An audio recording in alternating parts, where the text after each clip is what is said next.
அனைவருக்கும் வணக்கம். Welcome to Sanjana's future academy YouTube channel. நம்முடைய யூடியூப் சேனலில் நம்ம இன்றைக்கி பார்க்க போகிற வீடியோ நீட் எக்ஸாம் 2027.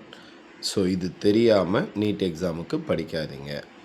இந்த தவறை நீங்கள் செஞ்சீங்க அப்படின்னாக்கா உங்களால் என்ன பண்ண முடியாது அப்படின்னா, அடுத்து வரக்கூடிய நீட் எக்ஸாம் 2027 உங்களால் நீங்கள் நினச்ச காலேஜில் எம்பிபிஎஸ் சீட் பண்ணாக்கா வாங்க முடியாது.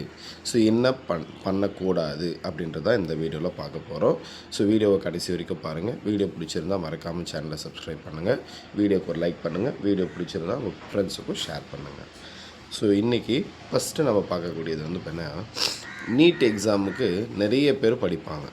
நம்மளும் பண்ணாக்கா நீட் எக்ஸாம் பாஸ் பண்ணணும்.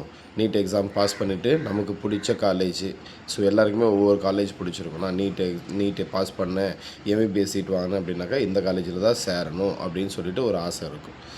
அந்த ஆசையெல்லாம் வச்சுக்கிட்டு இருப்பாங்க. ஆனால் பண்ணாக்கா நீட் எக்ஸாம் படிக்கும்போது இந்த ஒரு பெரிய மிஸ்டேக்கை பண்ணுவாங்க.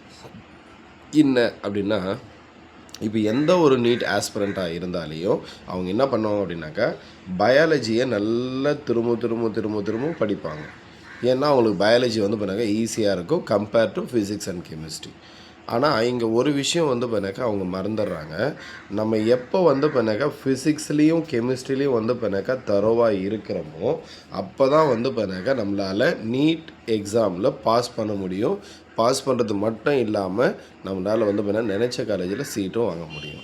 ஆனாலே பண்ணால் நமக்குள்ளே பண்ணாக்கா ஒரு பயம். நமக்கு பண்ணாக்கா கெமிஸ்ட்ரி வராது, நமக்கு ஃபிசிக்ஸ் வராது, பயாலஜி ஈஸியாக வருது அப்படின்னு நினச்சி. இது வரைக்கும் நீங்கள் எத்தனை நீட் எக்ஸாம் முடிச்சுட்டு வந்தவங்களுடைய அந்த ஃபீட்பேக்கை கேட்டிங்க அப்படின்னா எல்லாருமே சொல்லக்கூடிய ஒரு விஷயம் என்ன அப்படின்னாக்கா, நான் நீட் எக்ஸாம் எது கஷ்டமாக இருந்தது, ஃபிசிக்ஸ் கஷ்டமாக இருந்ததுன்னு சொல்லுவாங்க. இல்லை பயாலஜி ஃபிசிக்ஸ் கஷ்டமாக இருந்தது, இல்லை கெமிஸ்ட்ரி கஷ்டமாக இருந்ததுன்னு சொல்லுவாங்க. யாருமே இது வரைக்கும் பயாலஜி கஷ்டமாக இருந்ததுன்னு சொன்னதே கிடையாது. மாட்ரேட்டாக இருக்குதுன்னு சொல்லியிருப்பாங்க, ஆனால் கஷ்டம்னு சொல்லுவாங்க. ஏன் கஷ்டம்னு அவங்களுக்கு தெரியவே தெரியாது. ஏன் பயாலஜி ஈஸி? அப்போ பயாலஜி ஏன் ஈஸின்னா, உங்களுக்கு பயாலஜி உங்களுடைய மைண்டை பொறுத்த வரைக்கும் உங்களுடைய தாட் பண்ணாங்க பயாலஜி ஈஸி, அவ்வளோதான். சரியா? உங்களுடைய மைண்டே பண்ணாங்க அது ஈஸின்னு நினைக்குது. அப்போ ஈஸின்னு நினைக்கும் போது அதை திரும்ப நீங்கள் படிக்கிறீங்க, திரும்ப ரிவிஷன் பண்ணுறீங்க. சரிங்களா? அப்போது அந்த இடத்துல பண்ணாங்க உங்களுக்கு பயாலஜி ஈஸியாகிடுது. இதே ஃபிசிக்ஸ் கெமிஸ்ட்ரியை பொறுத்த வரைக்கும் உங்களுடைய மைண்ட் என்ன நினைக்கிது, இது கஷ்டம், இது நமக்கு வராது அப்படின்னு நீங்கள் நினச்சிட்றீங்க. நீங்கள் நினைக்கிறதுனால உங்களால் என்ன பண்ண முடியல அப்படின்னா, அதை பண்ணாங்க திரும்ப படிக்க முடியல, நீங்கள் அதை ரிவிஷனும் பண்ண முடியல. அதனால தான் உங்களுக்கு கடைசி வரைக்கும் கஷ்டமாக இருக்குது. ஒரு விஷயம் புரிஞ்சுக்கங்க, இது வரைக்கும் நம்மளுடைய இந்த நீட் எக்ஸாமில் யாரெல்லாம் படித்து டாப் மார்க்கில் இருக்காங்களோ, யாரெல்லாம் பண்ணாக்கா அவங்களுக்கு பிடிச்ச காலேஜில் சூஸ் பண்ணியிருக்காங்களோ, அவங்க எல்லாருமே பண்ணாக்கா ப்ராப்பராக டைம் அலாட் பண்ணுவாங்க. எப்படி அலாட் பண்ணுவாங்க அப்படின்னாக்கா, இப்போ பயாலஜி எனக்கு ஈஸி, அப்போ நான் என்ன பண்ணலாம் அப்படின்னாக்கா, நீங்கள் மேக்ஸிமம் நீட் படிக்கிறவங்க வீட்டிலே இருந்து தான் படிப்பாங்க, இல்லை கோச்சிங் கிளாஸ் போய் படிப்பாங்க. அப்போது நீங்கள் வீட்டிலே இருந்து படிக்கிறீங்க அப்படின்னா குறைஞ்சது ஒரு நாளைக்கு 4 hours பயாலஜி படித்தா போதும். சரிங்களா? ஆனால் ஃபிசிக்ஸை பொறுத்த வரைக்கும் அதுக்கு மட்டும் 4 hours, கெமிஸ்ட்ரியை பொறுத்த வரைக்கும் அதுக்கு மட்டும் 4 hours. அப்போ ஒரு நாளைக்கு 12 hours படிக்கணும்.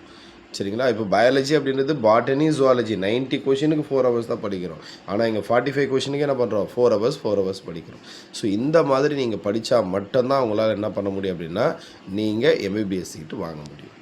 இது ஃபஸ்ட் ஒன். அப்போது ஃபிசிக்ஸ் அண்ட் கெமிஸ்ட்ரி ரொம்ப இம்பார்ட்டன்ட். சரி சார், நான் ஃபிசிக்ஸும் கெமிஸ்ட்ரியும் படிக்கணும், ஆனால் எனக்கு ரொம்ப கஷ்டமாக இருக்குது, நான் என்ன பண்ணலாம் அப்படின்னா, ஃபிசிக்ஸை பொறுத்த வரைக்கும் கெமிஸ்ட்ரியை பொறுத்த வரைக்கும் நீங்கள் என்ன பண்ணுங்கள், சின்ன இலக்குகளாக மாற்றிக்கங்க. இப்போ பண்ணாக்கா உங்களுடைய சிலபஸ் இருக்குது, 2026 சிலபஸ் கொடுத்துருப்பாங்க, நீட் சிலபஸ். அதை வச்சுக்கிட்டு அதில் இருக்கக்கூடிய சிலபஸை சின்ன டார்கெட்டாக மாற்றிக்கிட்டு அந்த டார்கெட் என்ன பண்ணுங்கள், இன்றைக்கி ஒரு நாள் படிக்கிறீங்க, ஒரு 2 days கேப் விட்டு திரும்ப ஒரு முறை ரிவிஷன் பண்ணுறீங்க, திரும்ப பண்ணாங்க ஒரு 4 days விட்டு திரும்ப ஒரு முறை ரிவிஷன் பண்ணுறீங்க. இந்த மாதிரி திரும்ப நீங்கள் ரிவிஷன் பண்ணிக்கிட்டே இருக்கும்போது உங்களால் என்ன பண்ண முடியும்னா, அந்த ஃபிசிக்ஸ் அண்ட் கெமிஸ்ட்ரியில் நீங்கள் ஈஸியாக பண்ணால் அச்சீவ் பண்ண முடியும். அதே மாதிரி நமக்கு இன்னும் பண்ணாங்க டைம் ரொம்ப நாள் இருக்குது 2027 நீட் எக்ஸாமுக்கு. இப்போ இன்றைக்கி பண்ணாங்க நம்ம ஆகஸ்ட் மிடில் இருக்கும். அப்போ ஆகஸ்ட் விட்டுட்டோம் அப்படின்னாலே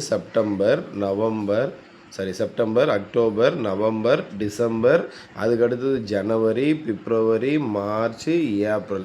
அப்போ டோட்டலாக 8 month இருக்குது. அப்போ 8 into 30 அப்படின்னாலே 240 days இருக்குது. சரிங்களா? இன்னிலிருந்து நீங்கள் என்ன பண்ணுங்கள் அப்படின்னா, ஒரு நாளைக்கு 2 சம் போட்டு பாருங்கள். ஏன்னா ப்ராப்ளம் தானே கஷ்டமாக இருக்குன்னு நம்ம சொல்கிறோம். அப்போது ஃபிசிக்ஸில் 2 ப்ராப்ளம், கெமிஸ்ட்ரியில் 2 ப்ராப்ளம்.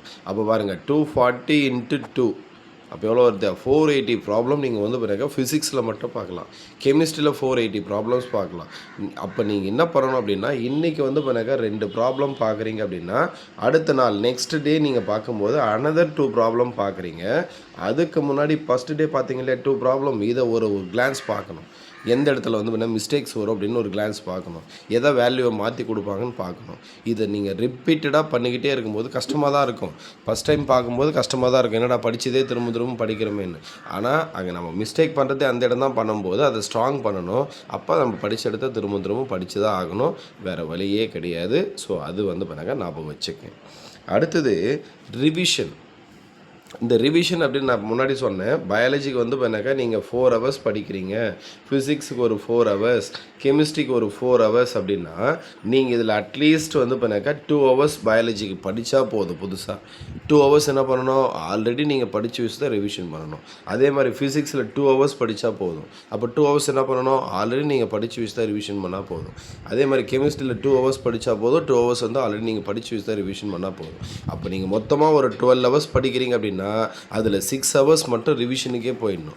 அப்போ தான் வந்து பண்ணாக்கா உங்களால் படித்த விஷயத்தை ஞாபகம் வச்சுக்க முடியும். நீங்கள் படித்ததை ரிவிஷன் பண்ணாமல் நீங்கள் என்ன பண்ணாலே வந்து பண்ணாக்கா, நான் எக்ஸாம் போனேன் சார், சின்ன சின்ன மிஸ்டேக் பண்ணிட்டேன், இதை படித்தேன், ஆன்சர் இதுவான்னு எனக்கு மறந்து போச்சு, இதுவான்னு டவுட்டாக இருந்தது.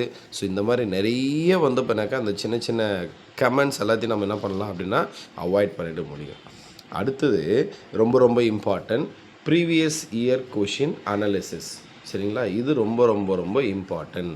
So at least last 3 year question பேப்பராவது வச்சுக்கிட்டு அது எங்கேருந்து வந்திருக்கு, எந்த மாதிரி வந்திருக்கு, டைரெக்டாக வந்திருக்கா, இல்லை வந்து பண்ணாக்கா அதை க்ரியேட்டிவாக மாற்றிருக்காங்க. ஃபிசிக்ஸ் அண்ட் கெமிஸ்ட்ரினாக்கா ப்ராப்ளம் வந்திருக்கு அப்படின்னா ப்ராப்ளத்தை வந்து பண்ணால் வேல்யூ சேஞ்ச் பண்ணி கொடுத்துருக்காங்களா.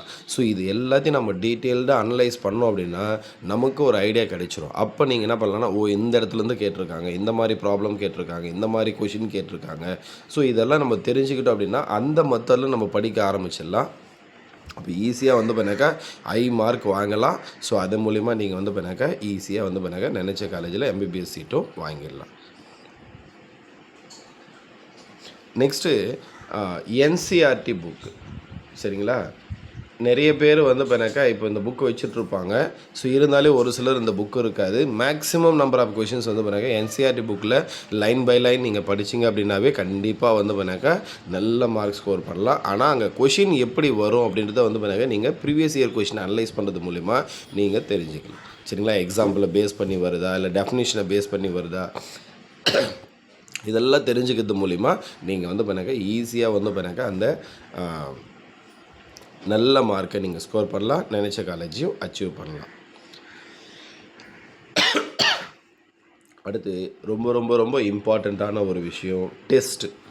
சரிங்களா? இந்த டெஸ்ட் அப்படின்றது வந்து பண்ணாக்கா நீங்கள் எவ்வளோக்கு எவ்வளோ டெஸ்ட் எழுதுறீங்களோ அவ்வளோக்கு அவ்வளோ வந்து பண்ணாக்கா சின்ன சின்ன மிஸ்டேக்ஸ் எல்லாம் ரெடியூஸ் ஆகும், மார்க் வந்து பண்ணால் இன்க்ரீஸ் ஆகும். அப்போ டெஸ்ட் அப்படின்றது ரொம்ப ரொம்ப இம்பார்ட்டன்ட், மறந்துடாதீங்க. இந்த விஷயத்தை ஃபாலோ பண்ணுங்கள். கண்டிப்பாக 2027 நீங்களும் வந்து பண்ணாக்கா ஒரு நீட் அச்சீவராக இருப்பீங்க. அடுத்த வீடியோவில் சந்திப்போம். நன்றி, வணக்கம்.